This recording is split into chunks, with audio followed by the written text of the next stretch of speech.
Hello everyone and welcome to the Ipsos MORI Beyond the Bubble Fringe event. I'm Kelly Beaver, Managing Director of Public Affairs at Ipsos MORI, and we are going to bring in our last few people and then we're going to shut the door because they're serving champagne next door, and so I don't want anybody leaving their seats. Please do help yourself.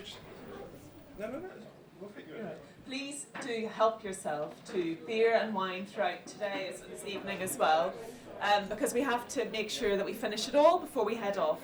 So, and there's quite a lot there. So anyway, just to get us started, we're going to have firstly a presentation from Gideon Skinner. Gideon is Head of Political Research at Ipsos MORI. He has been working at Ipsos MORI now for too long, 25 years. I think his first election was in 1997. If there's something this man doesn't know about politics, it's not worth knowing. And he will tell us about what's going on in the state of politics today and what the British public really think of our politicians, of politics and government performance. And then we're going to hear from our panellists, and they're going to give us about 7 minutes each of reflections, and then we'll move to questions. So do get your questions ready. We're also live streaming the event, so for those of you who are coming through the live stream, you can put your questions in through the event app, and for those of you in the room, you can either put your hand up or you can use the event as well. The Twitter hashtag is on the slides. You will see it as you go through. Please do tweet. We like that. We will retweet. And so without further ado, I think I will hand over to Gideon, and he will walk us through the state of British politics today. Thanks, Gideon. Thank you very much, Kelly. Thank you to our panel, and thank you all for coming. I hope you enjoy the drinks and you've enjoyed the conference so far. My name's Gideon. As Kelly said, I've worked at Ipsos MORI for hundreds of thousands of years, and I'm going to give you a run through of what our data says about what Britons think, what they think about politics, what they think about the Conservative Party, the Labour Party, and maybe some thoughts for the road ahead. So I'm going to start off just trying to give you a bit of context about what people are worried about at the moment. What's the general mood of the nation? And just starting with the obvious point. This is taken from our issues index. Our issues index we've been asking every single month since, surprisingly enough, the month I was born, which is quite a long time, not September 2019 when this starts. But there's the obvious point. This Parliament has clearly been dominated by the pandemic. We ask about 1,000 people every month what they think are the most important issues facing the country. In January, 4 people out of the 1,000, I think it was like 999 or something, 4 people said pandemics and flu and things like that. So they are very prescient. I'm also going to use that the next time someone has a go at pollsters for not knowing what's going to happen in the future.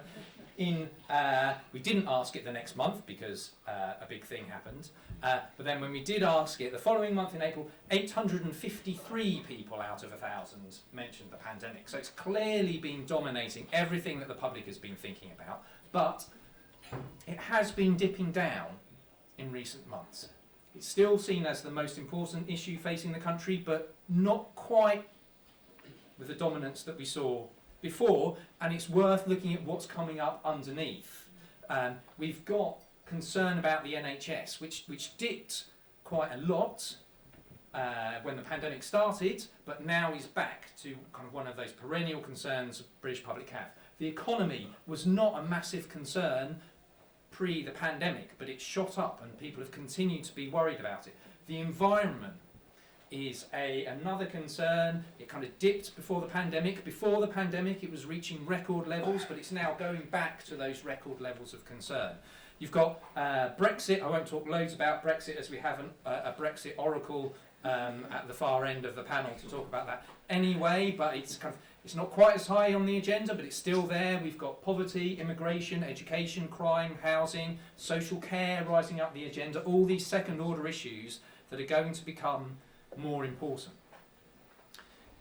In terms of how the public is feeling, just generally, is the country moving in a good place? You can see that we got more and more negative. The red line is the proportion of people who think the country's moving in the wrong direction. It was getting more and more negative up until the end of last year.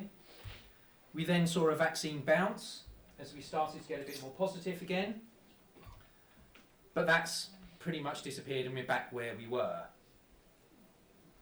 In terms of one of the big underlying changes in public opinion over the last decade or so, we still see the public want an active state. So back in the sort of the early 2000s, we saw public opinion swinging away from a more big spending state, and that sort of lasted for the beginning of austerity, but it's coming back. So October 2018, kind of 66%, a majority said they want more spending, even if that means more borrowing or higher taxes. Still a majority in October 2019, and about half in summer this year. So it has been dipping down, but that's probably just as much as anything a reaction from the very high levels it was at. Still broadly where the public is in favour of more spending, a bit more of an active state. What does that all mean for politics? Just our latest data. I'm not going to spend lots of time talking about our actual voting figures because they tend to be one of the least interesting things for me as a pollster right up until election time. But Conservatives have a narrow lead in our most recent poll. Just good as a temperature check for where the public is. It's about a 4.5 point swing from the Conservatives to Labour since the election. Lib Dems down a tad, Greens up a tad. Still ahead, but a narrowing lead from where it was earlier. And perhaps just as importantly, very clear differing patterns of support between the two parties. So you're not going to be able to read all of these as well as small fonts, but high. These are all where the biggest Conservative leads are. Big Conservative leads amongst older people, Leave voters in the East, Midlands and South, homeowners, non-graduates, people who own 2 or more cars. We can contrast that with Labour. Where are the big Labour leads coming from? Ethnic minority voters, younger people, graduates, London metropolitan areas, Twitter users.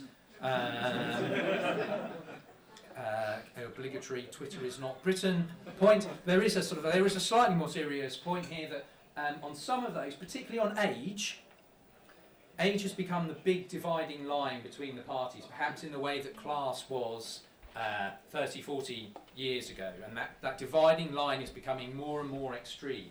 There's still a question, both for Labour but also for the Conservative Party, how do you reach out onto that group who are just not naturally your support and seem to be moving further away? So that's where the parties are in terms of voting, but kind of let's move on and think about how the Conservatives are doing as a sort of mid-term report. Where's the public marking you?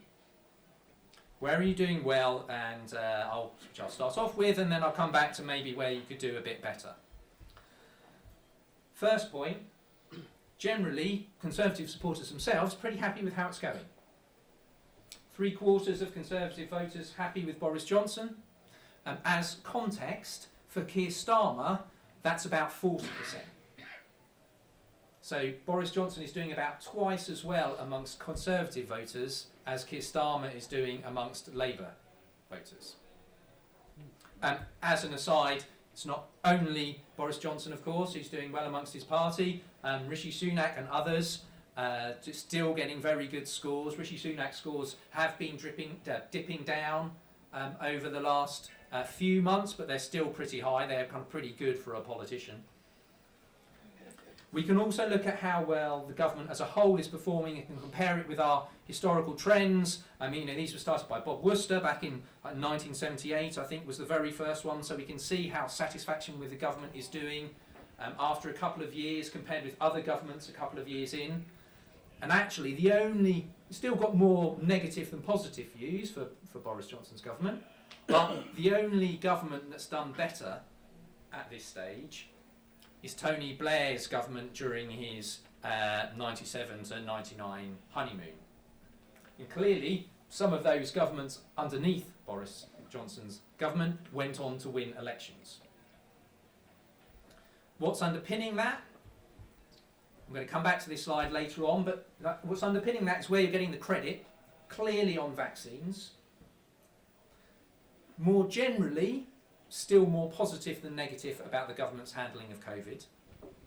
But also, and actually some of these scores went up over the year, on managing the economy and keeping unemployment down, public thinks you're doing a broadly good job. That's feeding through into some other areas as well. It's not just delivery. The Conservative Party is seen as much less divided than it used to be. The proportion of people who describe the Conservatives as divided, which was up at almost 3 in 4 for Theresa May, is now just under half. You still want it to be lower, but that's a long way lower than it was. And you're seen as less extreme than you were. So some improvements in terms of the public image of the party. But of course in politics, as in life, it's not just about you. There's someone else in the room. What about Labour? What does the public think about Labour? What's Keir Starmer managed to do? What he has managed to do is get rid of some of the negativity. So this is under Corbyn. So fairly consistently, around about half the public were critical of Labour. Almost immediately when Keir Starmer was elected, that fell. So that's overall, that's fallen about 10 percentage points. What Keir Starmer hasn't managed to do is replace that negativity with positivity. He hasn't given people much of a positive reason to vote for Labour so far. Looking at him specifically, he started really well. His initial satisfaction rating was as high as we've ever recorded for a leader of the opposition, but it's consistently fallen, and it's also consistently fallen again amongst his own supporters. And this is where he is again. If we compare this against our historical trends, how is he doing? He's not in kind of Corbyn, IDS or Foot levels, but he's not at the level of opposition leaders who went ahead to win an election. And this also reminds us how difficult it is for an opposition leader to be an opposition leader who goes on to win elections. There's not very many of them who, John Smith obviously died, but the party went on. So it's hard for an opposition leader to turn perceptions around. Keir Starmer started off well, but he's been drifting down. And more broadly, Labour are really struggling to convince the public that they are providing a credible alternative government. So under Tony Blair, you were getting over 50% saying that Labour are ready to form the next government. Frankly, under Ed Miliband, Jeremy Corbyn and Keir Starmer, that's fallen and it hasn't changed. So only around 1 in 4, 1 in 3 people believe that Labour could form the next government. And that's not really getting any better for them. They do, though, have some natural strengths that, if they could get round to setting the agenda, could potentially cause problems for the Conservatives. Even in December 2019, going into the election, which they obviously lost by quite a lot, Labour were still ahead on things like healthcare, poverty, housing, social care. Even more recently, just in our most recent poll for the Evening Standard, the Conservatives aren't really making any headway into that kind of classic perception of Labour as the party that looks after working people. So some of Labour's troubles, but let's just I'll finish off with some thoughts about some issues, maybe some harder issues that might be coming up for the government and for the Conservative Party. We all know that things are looking difficult at the moment.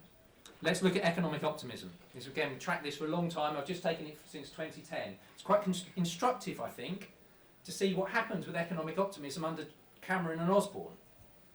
First half of the term, negative. The red is above the green. But eventually, that catchphrase, a long-term economic plan, stuck. And you see, second half of the Parliament, more optimists than pessimists.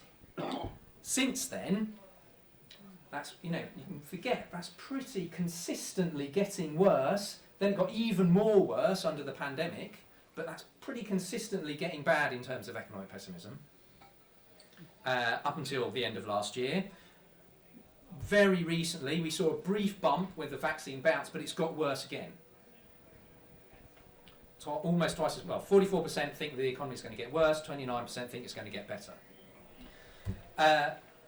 People don't love Labour, but they don't love the Conservatives either. Only about 1 in 3 think the government deserves to be elected, and that's sort of mostly, again, amongst your previous supporters. Generally, still the case that Conservatives are not the party of the heart. They might be the party of the head, but Labour are more the party of the heart. We've seen falls in the proportion of people who say the Conservative Party is concerned about people in real need. That's down. About half where it was under May, for example. And the proportion of people who say the Conservative looks after the interests of people like me, again, that's down. That's the lowest we've seen for about 6 years for the Conservatives. And just sort of finishing off, remember this slide. This is where you're doing well. But of course, there's a bit on the bottom of that slide where the public thinks the Conservatives aren't delivering so much. Levelling up, still a big concern, particularly in the north. Education, the NHS, Brexit, taxation, dealing with crime, worth pointing out. Crime is the one where Conservative supporters are most negative. But still a long way to go on to persuade on some of those once we get out of the pandemic. So, I'll finish and let other people more expert than me talk, but just a few thoughts. Halfway through the Parliament, Conservatives have got a good base to build on. Historically, could be better, but certainly could be worse. And let's not forget that Labour have got their own problems to deal with. However, it does seem as if we're heading in for a tough winter. We see public concern about living standards, what's going to happen with the energy crisis, and so on. And so kind of where you are, Conservatives, you've kept your noses ahead throughout the pandemic, even coming out, and with the vaccine bounce kind of disappearing a little bit, you're still ahead. But big question looking ahead, can you deliver on the recovery? And I'll let the rest of the panel talk about that. Thank you. Thank you, Gideon.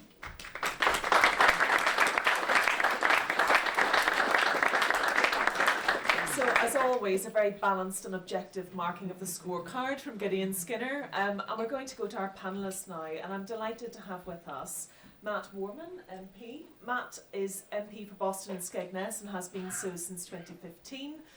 Before that, he was a journalist, I believe, Matt, and is here today to give us a bit of a perspective on what he's heard from Gideon from a Conservative Party perspective. And I just wanted to know what you take away as the positives, but also some of the challenges and what that means for the party.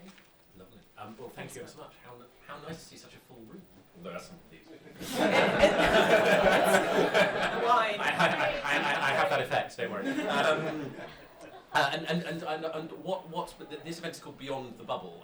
How Conservative Party conference is in any sense beyond the bubble, I have no idea. But I do think all of that research is really, really fascinating, because it gives you the historical perspective that we entirely ignore on a day-to-day basis. And the two things that really struck me about that research, first is that 1 in 4 people really think that Labour could form a government. I just think we have got to do so much better. I mean, come on. But that is a really interesting figure when you compare it to what was going on under Blair and what was going on under leaders who did go on to form a government. But it's also really interesting because it's clearly heading in a direction that mid-term they're probably going to be in a better place by the time we get to an election, and that's a real challenge. But the one that really struck me was that economic optimism point, and not where we not the more recent stuff.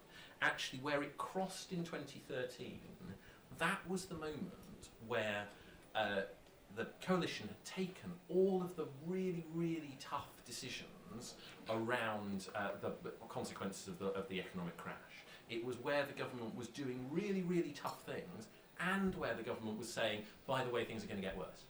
And that is actually not a bad analogy for where we are now. I think what that shows you, I think, is that the great British public understand that we've had to do some incredibly difficult things over the course of the pandemic, and they also understand that some of those, whether it's NHS waiting lists or whatever, are going to continue to be really challenging, and they understand that in some ways the government has been dealt a really difficult hand and has had to do some really difficult things, and yet they understand that those are done in good faith and that they can be rewarded in the future with a change in their assessment of what's actually going on. So the thing that struck me is that the realism and the pragmatism of people. What, on the other hand, perhaps I think we've got to be careful of is those difficult things are going to continue to be difficult. Where we've talked, one of the things that struck me about the Prime Minister's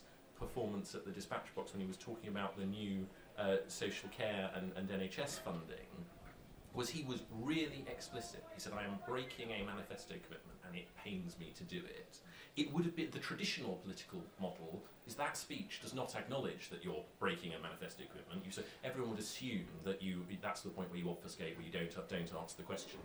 What the PM did, and what I think is really admirable, and having recently been relieved of my duties, I guess I have no need to say this. But what I think is what I genuinely think is really admirable is levelling with people, is saying this is tough. We're going to have to do some difficult things, and I'm sorry, it's not something I want to do.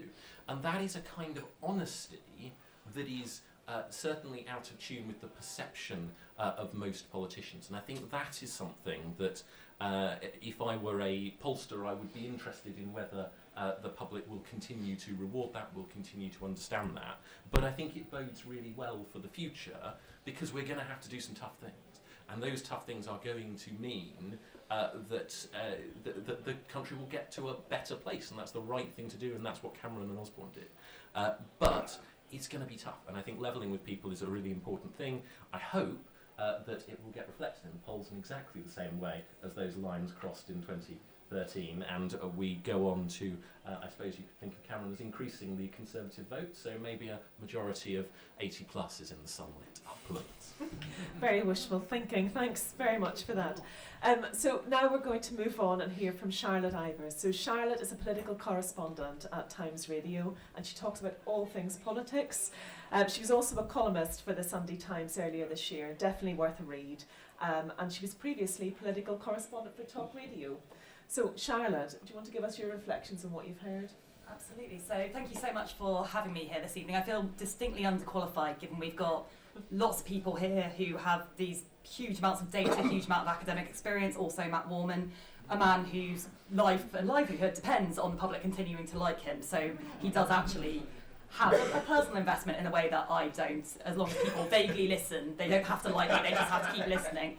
But I think what I can probably bring is a sense of the speculation and the gossip that I pick up from all of the politicians I speak to, how people are feeling, and what people's instincts are about how they see their political futures.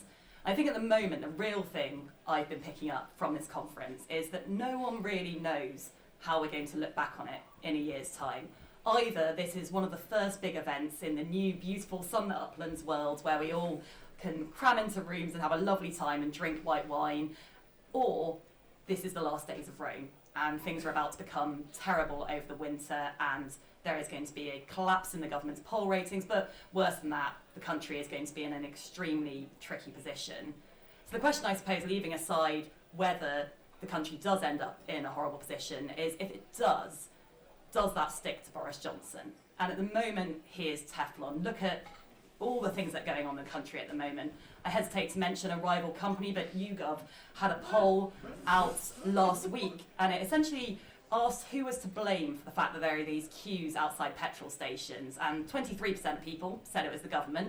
Of course, Keir Starmer's been pushing the line, the government should have planned for this, they should have seen it coming. 47% of people blamed the media, so I can only apologise if anyone hasn't been able to fill up their tank. And in a rare moment of self-defence, I will say if we hadn't reported on people queuing outside petrol stations, everyone would have said we were Tory shills and in the pocket of the government, so it does slightly swing both ways. But that does seem to be the narrative at the moment. Boris Johnson is not to blame for any of the problems people see in the country. I was actually speaking to a government minister earlier, pretty much on my way here, who said to me, you know, I think the thing is, when people go into the supermarket and they see that they can get guacamole from South America overnight, they think, that's a bit absurd, that's a bit obscene. Oh, maybe we don't need all this choice. which was remarkable, genuinely a remarkable conversation. But I think, weirdly, he is onto something. People have become a lot more stoical after the pandemic. I think we've all realised that actually we don't always get everything on hand, and there are these circumstances outside of our control. And I think a lot of people sort of feel that way about the government as well. I don't think people are quite as much keen for the government to immediately intervene and step in and fix everything, because they know that they can't always do that. So I suppose the question is, if that's not the thing that means this is the last days of Rome, what could it be? And I think probably it's going to be cost of living, if it's anything. We know that this winter is going to be really tough when it comes to cost of living. And inflation is the topic that keeps coming up among the politicians I've spoken to this week.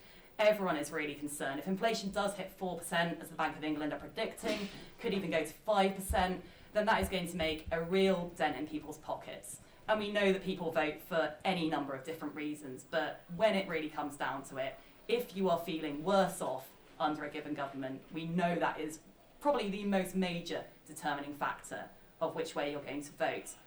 But again, it could be the case that people say, look, this was always going to happen. Look, there's a pandemic on. There are any number of extenuating factors. We see crises across the world at the moment in various different economies that are building up. So it's probably not Boris Johnson's fault. So how does it then actually change? Well, basically, Keir Starmer needs to offer an alternative. Because at the moment, a lot of people say to me, anyone in this situation, any Prime Minister in this situation would be facing the same problems. Well, Keir Starmer needs to show that he wouldn't face the same problems.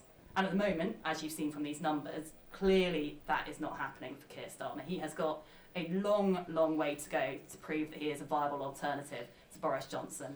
I was at the Labour Party conference last week, and I'll tell you now, a lot of Labour MPs, they don't even think he's a viable alternative to Boris Johnson yet. He does not have the confidence of his own party, and I include people who really, really wanted him to succeed. They simply don't think he's doing so. His speech, it was pretty good. It went down well with the journalists. There was a lot of conversation in the press room afterwards saying maybe he's done enough. There was also some more polling by Opinion, who said that... We're not inviting Charlotte back. And they basically showed people clips of Keir Starmer's speech, and people liked it. But they liked it because they were shown the clips. They liked it more than Boris Johnson's first conference speech. They liked it more than Jeremy Corbyn's first conference speech. But they were shown the clips and sat down in the room and basically said, you've got to watch this, otherwise you're not getting paid, you're not going anywhere. That obviously is very different. I presume that's how you do it, I don't know. Just like that, yeah. That is not the same as him actually cutting through with people who have better things to do than sit and watch all, how long was it? An hour and a half, I think, of Keir Starmer talking about his political mission. So until he can really cut through to people, then Boris Johnson's pretty much got a free pass, because people will say, well, anyone in his position would be struggling in the same way. So I really don't think, actually, the next few years are up to Boris Johnson. He is at the whim of the economies, at the whim of the global economies, at the whim of gas prices, of everything else. It's Keir Starmer who determines the next few years. Can he sort it out? Can he offer a viable alternative? As I mentioned, his own MPs, to be honest, at the moment, they think no. Whether he can prove them wrong, that is a very different question. We do, as we are so bored of hearing, live in unprecedented times. So it's very plausible something big could shift. But as you've seen from those numbers, I think you've all got pretty good reason to feel fairly confident about the next election. Thank you, Charlotte. Thank you. Another very positive outlook. So moving on now to Professor Anand Menon. Anand is Professor of European Politics and Foreign Affairs at King's College. But he's also Director of UK and a Changing Europe, and has been since 2014. He's a special advisor to the House of Lords EU Committee, and he is Mr. Brexit, I believe, as well. So you'll be able to tell us, are you trying to lose that title? Well, I sort of live in horror of that being on my tombstone, which would be really sad. I mean, insofar as I'm a Brexit oracle, I think of it as a stepping stone to being a football oracle. So when I'm presenting Match of the Day in a few years' time, it started with Brexit. Just a few comments. I mean, the first, just the unprecedented time comment, it's just worth noting the sheer volatility of the British electorate. It's, you know, the way the electorate has disengaged from parties, so that it's no longer the case that you can judge by someone's family voting patterns or where they come from or what class they are, how they will vote is worth stressing. The British election study, which under normal circumstances I would say is the gold standard for polling, but let me say silver standard, so you invite me back. We'll maybe do that one. Yeah. All right, okay, that's good. All right, cool. They found that between 2010 and 2017, in those 3 elections, 49% of the electorate changed the party they voted for. We've just not seen stuff like this before, so it's very, very hard. I mean, it's very hard to understand the electorate, which is problematic if you're on a panel like this. So that's the first thing I'd say. Just in response to Matt's comments about 2013, I mean, the one thing I'd be concerned about there is, in 2013, the one thing that Cameron and Osborne had going for them very, very clearly is they had managed to persuade the electorate that Labour were to blame. That is to say, and even in the 2015 election, the BES again showed quite clearly that memories of the 2010 crisis that people blamed on Labour inhibited people from voting Labour again. So I think that's a very big difference between then and now, because even though the current government likes us to forget it, the Tories have been in government for a while. So that's a sort of structural difference. But it is weird where we are at the moment. I think, the polling is starting to show that more people, I think, hold the government responsible for the fuel crisis and for shortages than they did before. The polling is showing that more people think that Brexit is going badly than going well.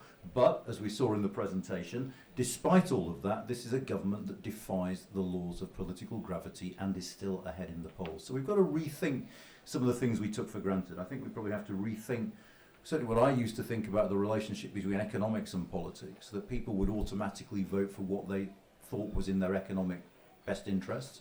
Certainly no longer true now. I think politics trumps economics in the minds of many voters. Maybe it'll be different if we have a hard winter. I think it probably will be. But at the moment, those assumptions that you'd made that, it's the economy stupid, no, it isn't. That link is no longer as clear-cut as it used to be. It shows us that a crisis isn't enough, that actually you need a narrative. And one of the number of things that Starmer and his front bench have failed to do is come up with a narrative that pins the blame for what is going on firmly on the government. I have no doubt at all that if the opposition at the moment were Blair and Mandelson, Labour would have a headline news story every day about shortages in supermarkets. They'd be sending their people around the country to take photos, and they would be saying, this is what the government's doing to you. It strikes me that the opposition has been very, very passive about this, and unless you have that narrative, then the government will be able to say this is global, and so the people will be reluctant to pin responsibility for what's going on the government. One parenthesis that is quite interesting, and I think might become interesting in the weeks to come. One of the reasons why the Northern Ireland situation is uncomfortable for the government at the moment, with all this talk about the protocol, is because Northern Ireland is a case study of what would have happened if we'd done Brexit differently, and Northern Ireland has fewer shortages than the rest of the United Kingdom in its supermarkets, and it doesn't have a petrol crisis. And one of the reasons for that is the single market. So actually, I think it's a little bit uncomfortable for the government now that if you look at Northern Ireland and say, actually, that's working quite well, and then you ask why, it becomes harder for the government to blame the current crisis on global phenomena, but actually then you have to twig that Brexit has something to do with it. But that would be something to watch, I think, and is part of the reason why David Frost is so keen to shake up the protocol. The other problem facing Labour, I suppose, is the Tories have put together a values coalition made up of people who won't vote for Labour because they don't share Labour's values. And whatever happens with the economy, that's not going to change unless Labour sounds different on values. But, so there is a separate dimension of politics at the moment where Labour need to catch up some ground. Or, and this is the big thing, if that economy line from the salience tracker starts to go up, politics could, and I have no earthly clue, all right, so I'm saying could, revert back to its normal axis. What we've seen since the referendum very, very clearly is that the values axis of politics has been at least as important as the traditional left-right axis. If we start to see rising and persistent inflation, rising and persistent unemployment, then actually it might be that politics comes to feel a bit more normal than it has done of late. And the thing about that is, while Labour is badly divided on values, the Conservative coalition that Boris Johnson put together in December 2019 is riven down the middle on economic policy. You have the full spectrum of economic preferences within the Conservative Party at the moment, ranging from traditional sort of fiscally pure Thatcherites to red wall MPs who are in favour of investment and borrowing and so on and so forth. The economy is trickier terrain for the Conservative coalition than it is for Labour. But you can't assume anything about politics at the moment. I'm going to say YouGov just once. YouGov did some polling at the end of September in the red wall seats, and what they showed was there had been an increase of 6% for the Green Party. I have no earthly clue where that came from. I don't think YouGov have any earthly clue where that comes from, but the electorate are fickle and they are unpredictable. And one thing to bear in mind is, if COP doesn't go well, or if COP goes well and there is a perception among the public that the government isn't delivering on the pledges it's made about net zero, it might be that people who don't want to vote Conservative don't vote Labour but vote Green, which actually will help the Conservatives, I suspect, in terms of electoral success. But it's far from clear that dissatisfaction with the government's performance will translate into votes for the Labour Party. Two final uncertainties. The first is what the population's attitude to state spending will be as we come out of the pandemic. Because it seems to me it's far harder now than pre-pandemic to make the argument that chancellors used to like to make, which is you can't fix a problem simply by throwing money at it. Because what happened to homelessness in March of the first year of the pandemic, the vaccine, both seem to argue otherwise. If you chuck enough cash at something, you can sort it out. And I wonder whether, if public perceptions on that start to change, that changes the nature of political debate. And the second crucial thing that my colleague Paula Surridge likes to point out is this. We don't know what sort of British people emerges out of the pandemic. Is it a British people that says, we're going to learn the lessons of the last couple of years and we're going to build back better, we're going to change, we're going to rectify the mistakes that the pandemic made clear?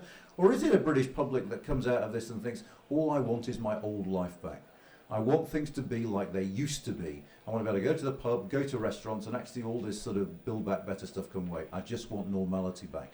And I think the answer to that question is going to be absolutely fundamental to the future of our politics going forward. Thank you. Thanks. Thank you very much, Anand. So we've had some interesting thoughts, and I was going to give him an opportunity just to respond to what he's heard from both Charlotte and Anand. I want to comment on the Brexit issue as well. Up to you. No, thank you. I think it's really interesting. I think to slightly counter Anand's final point, I think indisputably after the pandemic we stand at a proper inflection point. It seems that the idea that people are going to want to go back to whatever their previous life was is not quite right. And I mean that in the sense that we may be frustrated at the current state of GP appointments, for instance, but we are going to want the continued convenience of video consultations if that's what we want. We're going to want teachers to continue to use the internet in a different way when they're teaching. We're going to want to continue with some of the things that the pandemic forced upon us, and that means I think we do stand in a very different place. Two things flow from that, I think. One is a changed attitude to what the role of the state can be in certain circumstances, which isn't a big state argument at all, don't worry. But what it is to say is the pandemic has really driven home that there are some things that only government can do. And for instance, I would put that in the bucket of only government can fix the social care crisis. Only government can make the kind of changes that the health service needs to reform it to make it more efficient.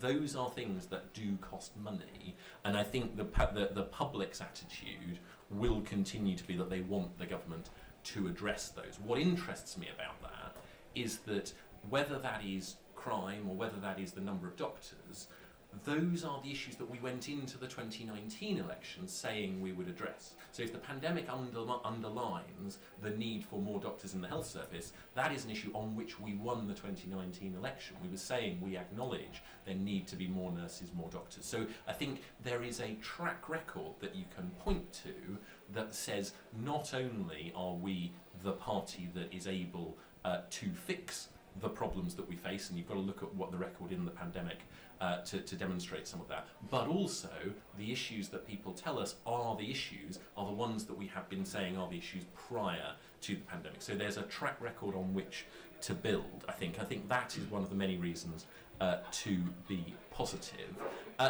One brief point, and then I'll shut up, or not quite in defence of Keir Starmer, but I do think one of his problems is that he often gets criticised for not opposing, for not being an opposition. That is, I think, partly because in the course of the pandemic, government did some really extraordinary things on civil liberties, on all of the obvious stuff that we all know about and were regrettable at the time. But Labour did the responsible thing in those extreme circumstances and said, we get why this is necessary. That means that there is no track record in some stuff, even of opposition, never mind of policy. And I think that is a very difficult record for Keir Starmer to fight a future campaign on. I think he has many other unfortunate characteristics that make winning even less likely as well. But I do think in that particular regard, the responsible course of opposition in the pandemic was some of what he did, and I think that may well serve to be a handicap. Thank you very much, Matt. Now we're going to move to questions, and I have some coming through from the live stream, so please do remember to put them on the live stream if you're listening to us but not in the room. For those of you in the room, if you want to raise your hand if you have a question for any of our panellists, and we will take them in a small bunch if they come through. Okay, very good, thank you. Great, and also don't forget to pick up a drink and bring it back to your seat, because it is not moving very fast at the back because you're all sitting intently listening, so feel free to go and get a drink and come sit back down again for the Q&A. Yes, exactly, don't forget. Don't go get a beer, we don't mind, take a seat. And so just first question then, just on the live stream, is around levelling up specifically, and some of the other manifesto pledges that of course government made back at the end of 2019. We have some polling out in the last few days, just having a look at whether the public are aware or understand things like levelling up in particular as a concept and what it means for them. And the answer is that broadly they don't. And the question for the panellists is really, what do you think government need to be doing in the short to medium term now in order to ensure that they don't lose public faith around levelling up as a major issue? So that's your first question for the live stream. And then I'm going to ask Adam if he wouldn't mind bringing the microphone to the gentleman here just in the blue shirt. Thank you. Just say your name and then... Daniel, thank you. My question's more of a technical one for Gideon. Obviously, pollsters love to tell us that voting intention's just a snapshot and don't necessarily reflect the next election. Which of the measures that you've tracked historically do show us, if you like, the best correlation with future election results, and do any of them ever reflect local election results at the same time? Thank you. Prediction question, he'll love that. And then any other questions in the room before I go back to the live stream one? The other one on the live stream is around how the pandemic itself compares to other issues that have happened over the last 40 to 5 years in terms of the jolt that it has made in public opinion. So I think perhaps best person to come from first. I think we'll take the technical question. I think they're interesting. We all want to do prediction. Go ahead. Okay, so I'll quickly do those two technical ones. Just the one from the stream about previous issues. If you go back to our issues index, there have been occasions when other issues have reached that sort of dominance. Specifically, inflation and unemployment in the 80s. The two other times we've seen, kind of issues reach that kind of 90% mark. And totally dominating everything else, which we haven't seen it reach that since then. There was a bit of kind of obviously concern about the economy after the crash, but definitely inflation and unemployment stand out, which given particularly maybe what Charlotte and Anand were talking about, obviously we're a long way from the inflation levels that we were getting back in those days, but it shows how they can become very quickly massive concerns for the public. On the one about voting intentions and it being a snapshot. What I would say, it isn't just one measure, and by trying to focus it on, say, just leader satisfaction would be kind of classically the other measure that people would look at and would say, that tends to show a sort of good indicator as kind of a mid-term point of where things are going to be. And yes, leader satisfaction you want to look at, but you can't. The thing that's most frustrating in my job is the just being about the prediction of what's going to happen in a general election. That's not just because I could do without the hassle. I'm contractually obliged at this point to say we've been incredibly successful for the last few elections. However, it is about, and there's a really interesting piece about the history of opinion polls, how the media turn them into kind of predictions. So I won't get into that now. It is voting intentions. They are reflecting a public who are not thinking very much about politics most of the time. So you're getting a kind of a quick view on generally what they think about it, and that will be conditioned by the time that you're asking them. So particularly at sort of midterm now, people are probably not thinking massively about the alternatives. They are thinking more, things are getting a bit worse, I'm going to blame the government. They're not really thinking this is a choice between the Conservatives and Labour, which they will be thinking at a time of election. So but you need to look at the whole. It's about understanding where the public is. We've got loads of stuff. It's about how they're feeling about the economy, on cultural issues, on the leaders. Actually, it kind of gives us a full picture. I think I'll shut up on this point. Thanks very much, Gideon. I'll go to Charlotte next, just for any of those questions that you wanted to tackle. I guess not the predictions one, but the others.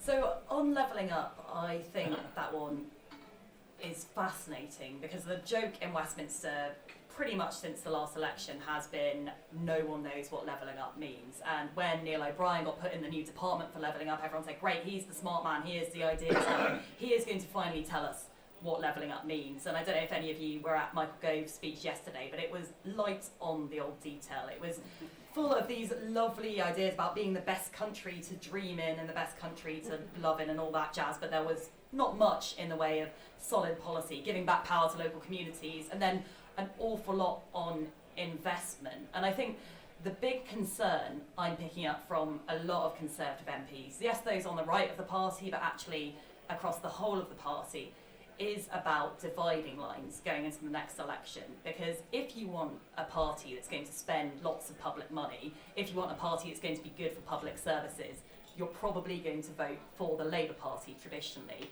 So if the Conservatives are trying to do that as well, do they then basically start to look the same as Labour, but without the history of it? At that point, that becomes quite tricky, because if you like lots of spending, you might as well go for Labour, because we all know they're going to spend slightly more. But if you like a lot of fiscal discipline, you're obviously usually going to go to Conservatives. But if that reputation is lost, that's going to be a real problem in terms of that dividing line. I think it was Steve Baker who said yesterday, I've slightly lost track of time, I feel like I've been in this conference centre my entire life now. He said we're all socialists now, and that is a problem. And I think that's it. If everyone's a socialist, well, we all know Labour are better socialists, frankly. So that really could prove a problem. That's what a lot of Tory MPs are saying to me, and I'm sure probably saying to both of you as well. Very good, thank you, Charlotte. And Anand? I mean, I would say on that though that if you're left leaning on the economy and right on social values, which evidence tends to suggest is the majority of the British people, you'd vote Conservative. So there's still that dividing line as well. On levelling up, there's two. I'm not allowed. I don't know if I'm allowed to say this. We're doing some focus groups at the moment, and we did a couple of them last week, and no one in the focus group had heard of the phrase levelling up. And one of them thought it was something from PlayStation games or someplace because you level up. So, just to give you some impression. The question was really interestingly put. It was about what we need to do so that the public don't lose faith in levelling up. And that's very different to what we need to do to level up, interestingly enough. If you want to level up, you have a long-term horizon because, places like the town where I grew up, you've got 40 years of neglect to make up for. You're not going to do that in 1 or 2 parliaments. This is a long-term project. It involves skills, it involves education, it involves infrastructure, it involves housing. This won't be done for 10, 20 years minimum. You have a long-term project.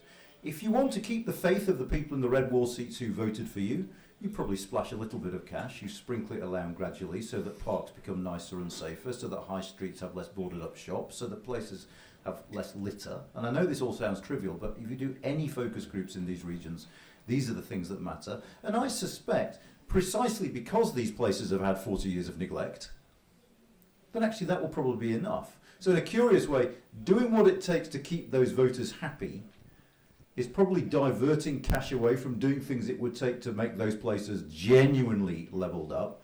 But of course we live in the world of politics, so I suspect we'll get quite a lot of the former and very little of the latter, and it might well work politically, but who knows. I think levelling up's really interesting, because when I talk to constituents, and obviously I'm not saying have you heard of levelling up, I'm saying what do you think levelling up is, so I do sort of skew the pitch a bit. But what they will say to me in Boston and in Skegness is usually it means spending all the money that goes to Lincoln. And we have invested huge amounts of money in Lincoln, and Lincoln has been transformed over the last 10 years, and that is a good and valuable thing to have done. And I don't mean that, I don't want to go and unrefurbish the castle, or whatever it is you might do. But what I mean by that is people understand that there has been money spent in places and not in others. And so in a sense, and Anand's absolutely right, it's about saying there needs to be investment that is demonstrably coming here. They don't want less money spent in Lincoln, they just want some money spent here. And so I think there is a sort of broader understanding of what it actually means. And I guess I'd say two things. The first is that the initial sort of tranches of money around the Towns Fund, around levelling up, are doing two things. The first is some very obvious stuff, like literally the levelling up fund bid that we put in for infrastructure in Boston, because the money has to be spent by 2024, is some dualling some roads, some improvements to junctions. It is very obvious, point at that thing, and you will be able to say you've done it. The longer term stuff that is a part of the Towns Fund bid that was successful and all that is around skills, it is around the much longer term, much bigger ticket picture. So I think by the time we get to the next election, I will be able to say, look at that building site on the roundabout, that is the down payment on the bigger project that is around skills and blah, blah, blah, that is already happening, but we all know will take a bit longer. So I think the idea that people don't know what levelling up is, and the idea that we're not already doing some of it, is a little bit unkind. I fear that we've got a little bit into a sort of civil service, how do we measure it, what's the this, that and the other. Joe Public thinks of it as, can we just not spend so much in Lincoln? So we have other questions on levelling up coming through, so I'll cover those next, and then we can move more to questions in the room. So Gideon, I'm going to give these to you because we've had a couple of focus groups. We've done a lot of research on levelling up ourselves as well, but what does levelling up, where does it come in issues for the general public? How much are they actually worried about it, they care about it? And then secondly, somebody's saying, Charlotte and Anand have said people joke about not knowing what it is, but do the public really know anything about it? Yeah, so, excuse me. So, I mean, like, obviously people don't say levelling up. I mean, like, you know, levelling up as a phrase doesn't necessarily come through. And it depends what people think of if you're talking about kind of nationally or locally. Clearly, if you nationally, it's the big issues around COVID and the economy generally, and the NHS. But you do get very different answers if you ask about what people want from their local areas. As Kenny mentioned, we've actually done some video diaries in terms of what people think levelling up should mean. And so I think I take away from it, what's the public? Awareness is very low. There is a kind of a broad sense, what's got through is it's something to do with the north. It's not for the people in the southwest or the southeast or London. It's kind of something to do with the north. That bit has kind of got through. And then in terms of what people want from it, I think it is two things. It is, as Anand said, one aspect is just this kind of improvements in your local area, like your high streets. Very specific things. I can point to my high street, I can see shops opening rather than being boarded up. I can see parks and playgrounds. I've been doing local government research for about as long as I've been doing political research, and absolutely, they're definitely not trivial. If you're doing research, if you're involved in a local council, clean, green and safe is absolutely crucial, not trivial in any way. So there is that aspect. I think the other really strong bit that does come through though is jobs. Levelling up needs to be about jobs, and it's about jobs in my area and not people leaving my area and going off and working in the bright lights of London or Bristol in the southwest or Lincoln, it's like jobs in my local area is the other really, really strong aspect that people will want to see, and I think will be judged on, as well as the kind of the high street stuff. Thanks, Gideon. So any more questions in the room? Excellent. Okay, brilliant. We've got a mic. Thought we were going to have to get you more alcohol before you started asking. Okay, great. Adam. Hi, my name's Louise. Boris Johnson gets, as an individual, gets called a liar quite a lot and gets fact-checked and so on. Does that cut through? Do people believe that? Do people think, well, politicians all lie? Does it matter, really? That's my question. Okay, trust in Boris Johnson and politicians generally. Charles Hughes, West Berkshire. I, like all of us, talk to many people, and looking forward, the people I talk to are concerned. If you look back over the past year or so, then we did get Brexit done. That was a headline, hallelujah. The vaccine rollout, great.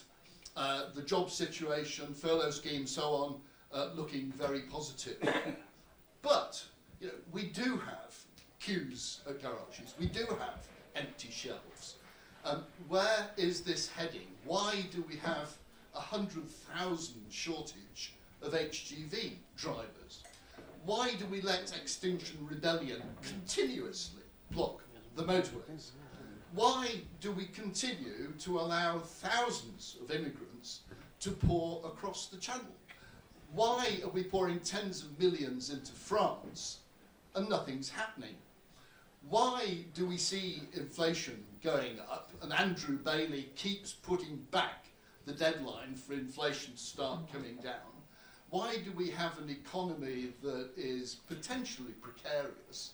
And people, I get the message. I think winter of discontent is coming. I say, we don't have a strategy, we don't have clarity, and just to finish on the HSS, Matt rightly said, we need to put money in the NHS and reform it. There is no plan to reform the NHS. So let's talk a little bit then as well about winter, the sort of issues that are coming down the track and what that might do for public opinion. I think there was one more question just up here at the front, Adam. Thank you. Plenty of stuff to respond to. Hello, Richard Vardy, Sunderland. I've got a couple of questions if you don't mind. Yeah, one is, it used to be conventional wisdom that a government would win an election, be high in the polls, and then it would make its unpopular decisions and it would be behind, and the opposition was expected to be ahead in the polls, and then the government would expect to close that, and then if it won, it would go ahead at the sort of in the last few weeks of the campaign. Has that changed? And the other thing is have you done any work on national issues as opposed to local issues? Because I know you're all talking about the fuel. There isn't a fuel problem where I come from. There's garages that are empty that have got lots of petrol. Most garages just I haven't seen a garage that's run out of petrol. I really haven't seen a garage that's run out of petrol. You need to come to London. But is that the thing? But it's a local problem for you. I mean, it's on the because all the national media is based in London. It's reported as a national issue. But how much is local issues? Which we're all told local issues are the things that matter. Does that explain some of these things and things like the NHS? You say it's a problem, but there's a lot of underlying things about that, such as if you don't do any operations because of coronavirus, then there's going to be build-up, and is that part of the... Do you see that building in the issues index in particular? It's a lot more complex than you can put up, is it? Yeah, absolutely. So because I know we've got excellent data on trustworthiness of Boris Johnson and politicians and also the national versus local, I'll start with Gideon and then we'll go to Anand and work down the panel. So, Gideon. So just to answer the question on kind of trust and Boris Johnson, I mean, it cuts through in the sense of we did groups with Conservative voters at the time of the leadership election when Boris Johnson was up against Jeremy Hunt, and we kind of said, who would you most like to go to the pub with? Boris, obviously. Who would you like to look after your children? Jeremy Hunt. Who would you rather was your bank manager and in charge of your money? Jeremy Hunt. Who are you going to vote for? Boris. And you know, we all know that, so it cuts through, but it's sort of priced in at the same time. It's, you know, there are poor attitudes towards MPs. There always have been. You get partisanship coming in. I think the issue would be if attitudes towards him change, perhaps as much for other reasons, then that could then be part of the caricature that kind of maybe makes it slide. But I'm not sure it will change things. In terms of the national versus local, I mean, absolutely, and we have kind of policy teams who work into all of those, and I totally understand the different, you know, what's going on with the NHS is not just about those sort of big ticket issues, but even on the fuel crisis, partly it's about perceptions. People's perceptions can be wrong, but nevertheless it's about people's perceptions, and you have to deal with that. We were having a conversation about crime earlier. You know, generally over the long term, crime is going down, but people don't think that. Like on the NHS, everyone thinks, and a bit like MPs actually. The local MP, he's like my local Lincoln MP. He doesn't lie, but other MPs, they're terrible. The NHS, my local hospital is wonderful. Big NHS, I'm worried about. But I think that's just like the political sea in which you swim in. You have to be able to address those issues probably, and show that you've got a plan to deal with them. Thanks, Gideon. Anand? Yeah, firstly on the liar thing, there was a really interesting piece in the Athletic, not the Athletic, what's it called? Atlantic, that's it. The Athletic is better, but the Atlantic has this piece in by Tom McTague about is Boris Johnson a liar, which is really well worth reading on this question. But I'd say two things. One, yes, as we've just heard, it's sort of baked in with him, and there is a sort of Teflon-like quality. But two, I think this comes from decades in which the view set in that politicians were all aloof and dishonest, and if they're all dishonest, you might as well get one who makes you laugh in charge. I mean, you know, I think there is an element of that. This, you know, part of this is grounded in a dislike and distrust of the political class as a whole, and you can't separate it from that. You know, this isn't a new. This is rooted in failures systematically for years that people think this about our politics. Now, you gentlemen there asked a load of questions. I mean, one of your questions was where are we heading, so I'm leaving that. I have no idea where we're heading. But on all the various, there's been a sort of perfect storm, hasn't there, of international factors, of domestic factors, a bit of Brexit with visas and things like that, and they've all combined to create things like, you know, the gas thing is largely international. The spike in wholesale gas prices is largely international. If we get a rise in energy prices, that will be partly international, will be partly down to the fact that the UK is out of the internal energy market, which gives it less of a cushion. So all these things have lots of causes. It's partly post-pandemic and so on. So that, you know, for each particular one, there is a conjunction of things, but there's that sort of perfect storm. For HGV drivers, for instance, one of the reasons we're facing a shortage is because so many HGV drivers decided to go and work for those delivery companies, whether it's Hermes or DPD or whoever they are, because that means you can get well paid to drive and get home that same night and not sleep in your cab. So there's whole, you know, you can't generalise about it, but there's an awful lot going on. The problem with the economic debate, as far as I understand it at the moment, is people seem to be saying, well, look, we'll solve it by paying people more. The simple fact of economics is if you pay people more without raising productivity, you will get inflation. Now, if you pay truck drivers more, short of giving each of them an aeroplane so they can be faster, I don't see how you raise productivity at the same time in the short term. You could think about infrastructure and stuff like that in the long term, but the real danger for me with this argument about paying people more without raising productivity is you'll get inflation. And let's not forget, it's not just that inflation itself is a bad thing. I think we've forgotten about inflation, so we don't think this through. It is that rising inflation leads to rising interest rates.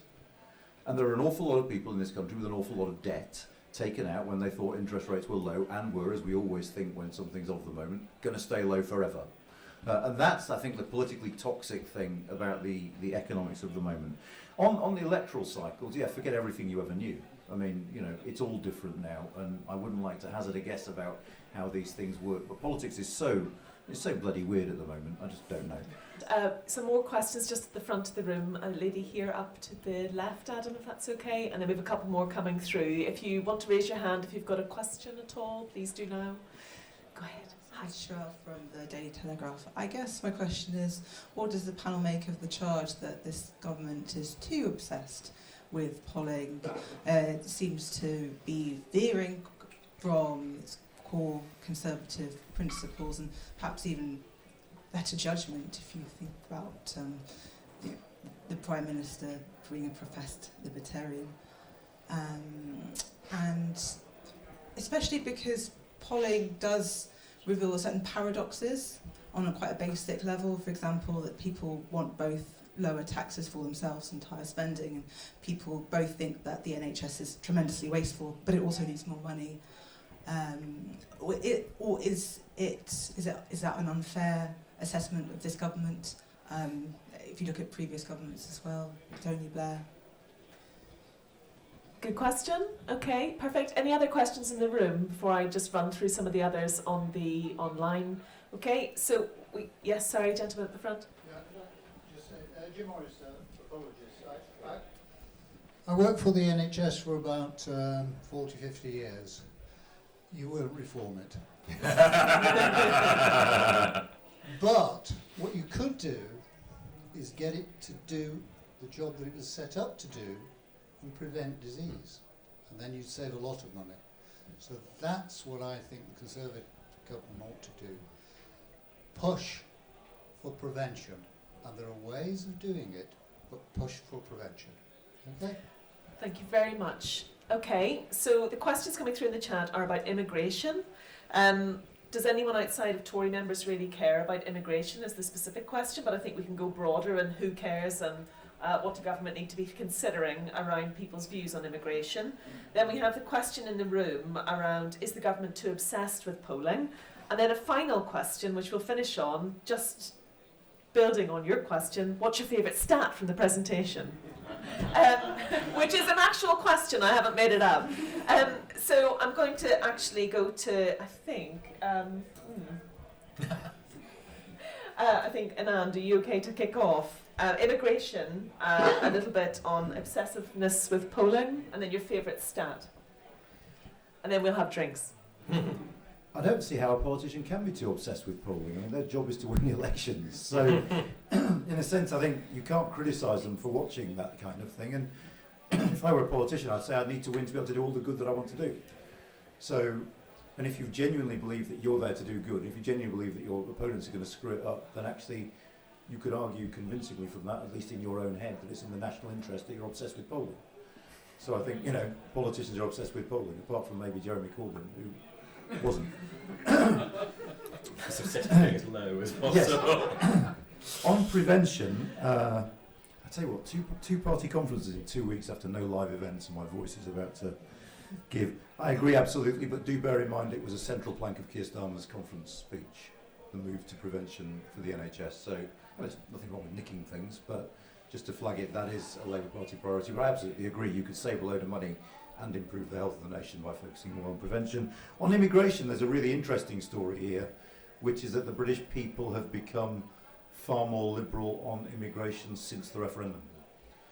Views on both the contribution that immigrants make and the decreasing salience of immigration as an issue. We saw that immediately. If you could think back to the 2017 election, no one mentioned immigration. And that's the first time in God knows how long that no one had mentioned immigration. So there's been a liberalisation of our attitudes towards immigration. It's probably the first time in 2 decades that we can sit down and have a proper national conversation now about it, because people aren't obsessed by it and people are thinking about it quite carefully. So we've changed in our views of that quite markedly, I think. Unless Ipsos want to say I'm wrong. Oh, well, I'll give Gideon a second in a minute. Come up with your favourite stat, Anand. Oh, yeah, what did you like best? I couldn't see, could I? My back It was also excellent, you can't pick. Okay, Gideon? I think the point about polling, I kind of agree with Anand. All politicians say that they don't pay any attention to polling and secretly do. I think you're being slightly unfair in that I don't think that As pollsters, as researchers, we'd never say that you should make decisions purely on the basis of what a poll says. That would be clearly absolutely crazy. But it's equally crazy to not use it as an important piece of information about the decision that you should take. And absolutely there are paradoxes within polling. The better polling, of which we would like to think that we do, you try to then unpick those beyond just the headline and try to understand what's really going on there. I don't know whether particularly feel that this government is more or less obsessed with polling than other ones, but that sort of brief support for industry that I have to say, otherwise I get fired. On immigration, it's certainly the case that people were worried about immigration. It was not just a Tory obsession. It was something that was shared by the wider public. As Anand said, it has dropped down the agenda, and it has also always been the case. Again, if we're talking about kind of sort of slight paradoxes in terms of what the public thinks. It's also always been the case when you get into the specifics of it, people are more open to immigration for, in particular, sectors. For and certainly at the moment, like people will accept. The business case that we need immigration for certain sectors, the public will be open to, whilst also at the same time, sort of any sort of uncontrolled immigration will raise hackles, and people will not like that either. I won't do a favourite stat because I did the whole presentation. Yeah. Oh, I'm very interested in your favourite stat. Anyway, and Charlotte, would you mind? So I think I probably agree with what's been said on polling so far. I will give one caveat with a time where I think the government was absolutely right to use a lot of focus groups and a lot of polling, and that was right at the start of the pandemic to get the public health messaging right. There was a huge amount of work that went on behind the scenes in Downing Street and elsewhere in government to get that messaging correct, and it wasn't just dreamed up from a couple of geniuses. It was all focus group properly, and it was so important that that messaging got through, and in the end that stay at home, protect the NHS, save lives thing, it worked. And it was actually a time when communications was probably the most important thing, because we all had to do what we were told, and we probably wouldn't have done it as effectively had we not been told effectively. I'm going to be slightly cheeky. Can I give a stat that wasn't in the presentation? As long as it's an Ipsos MORI stat, you're welcome to. I actually, one of them was from the ONS, the other one I'm not going to say who it's from because I wouldn't want to name drop a different polling company. Okay. So I think this is probably something that we haven't touched on in terms of the future of the Conservative Party, because it's longer term than the next election. But my stat is that if you own your own home, on average, you become a Conservative. You flip from Labour to Conservative in your 40s, and if you don't own your own home, then you become a Conservative in your 60s. Now my second stat is from the ONS, and it's that people in their mid-30s and mid-40s are 3 times more likely to rent than they were 20 years ago, and I think that is the big ticking time bomb. If you have capital, you are going to be a capitalist. If you don't, then there's much less incentive there, and I think that's probably the longer term issue, and I think it's fascinating and probably not much is being done about it. Thank you very much, Charlotte, and then Matt. Thank you. I'll do a couple of the quick questions and then end on the polling point. Your point about the NHS, you're never going to reform it. I think there have been a number of attempts, and interestingly, some of these reforms are attempting to. Let's say a course correction rather than entirely reverse some of the previous set of reforms. But that no one disputes that prevention is better than cure, right? I think that's why we have an increasing emphasis on the obesity strategy. It's why we have an increasing emphasis on what's going on with the smoking strategy. This stuff is both hard and obvious. It's also worth pointing out that this is the stuff where we get criticised for being overly nanny statist. Now, I think that is I think that's an unreasonable criticism, because for a start, look at the other guys. But I do think it is a part of the puzzle, but it doesn't solve the waiting list for elective surgery, for instance, does it? So I think you've got to do both. On immigration, mine is a seat. So my seat voted more heavily for Brexit than anywhere else in the country, and immigration continues to be an issue for a very small number of people, and they almost all frame it through the small boats on the south coast rather than local immigration levels. If I go back 5 years, when we were talking pre-referendum, they framed it entirely through local immigration and what they were seeing in their own towns. That has changed quite significantly, but the people who talk to me about immigration still are not particularly disproportionately conservative. So I think in an area like mine, it does cut both ways. Obviously, my favourite stat is the fact that 3 years after an election, it's the fact that we're still ahead in the polls, but let's not be complacent. But finally, on polling more generally, is the government obsessed with polling? I was a junior minister for 2 years or so. I never